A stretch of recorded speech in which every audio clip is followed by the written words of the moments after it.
इस आदमी के पास जिंदा रहने के लिए सिर्फ 1 मिनट बचा था। जैसे ही समय पूरा हुआ, 3 काले डरावने राक्षस उसके सामने उतर आए।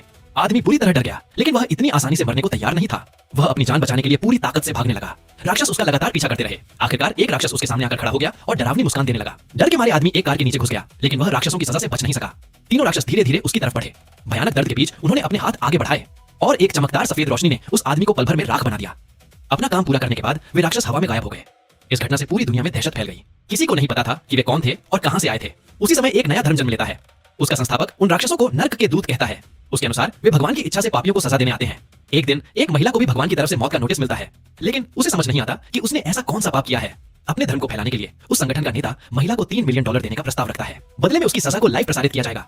अपने बच्चों के लिए महिला मजबूरी में मान जाती है। अगले दिन उसका घर लोगों से घिर जाता है। हर कोई भगवान का फैसला देखने आया था। कुछ अधिकारी मास्क पहनकर सबसे आगे बैठ जाते हैं। महिला डर के मारे रोने लगती है और काउंटडाउन शुरू हो जाता है। समय पूरा होते ही पिछली बार की तरह 3 काले राक्षस अचानक प्रकट हो जाते हैं और महिला पर हमला कर देते हैं। यह देखकर लोग डरकर भागने लगते हैं। यहाँ तक कि पुलिस भी गोली चलाने की हिम्मत नहीं करती। आखिर में वही सफेद रोशनी महिला को जलाकर राख बना देती है।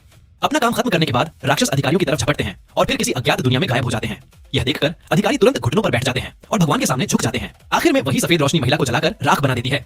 अपना काम खत्म करने के बाद राक्षस अधिकारियों की तरफ झपटते हैं और फिर किसी अज्ञात दुनिया में गायब हो जाते हैं।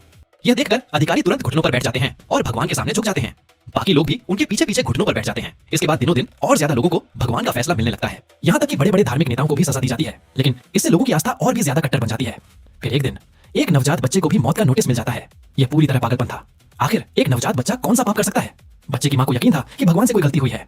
उसे उम्मीद थी कि यह फैसला वापस ले लिया जाएगा, लेकिन ऐसा कभी नहीं हुआ। वे किसी भी कीमत पर अलग नहीं होना चाहते थे, लेकिन राक्षस नहीं रुके। उन्होंने उसी सफेद रोशनी से पति पत्नी दोनों को जला दिया। लेकिन तभी एक चमत्कार हुआ। बच्चा जिंदा बच गया और उसी पल लोगों का भगवान पर अटूट विश्वास टूटने लगा। मजबूर होकर वह एक विरोधी संगठन की मदद लेती है। वे लोग इस सजा को लाइव दिखाकर भगवान के क्रूर चेहरे को दुनिया के सामने लाना चाहते थे।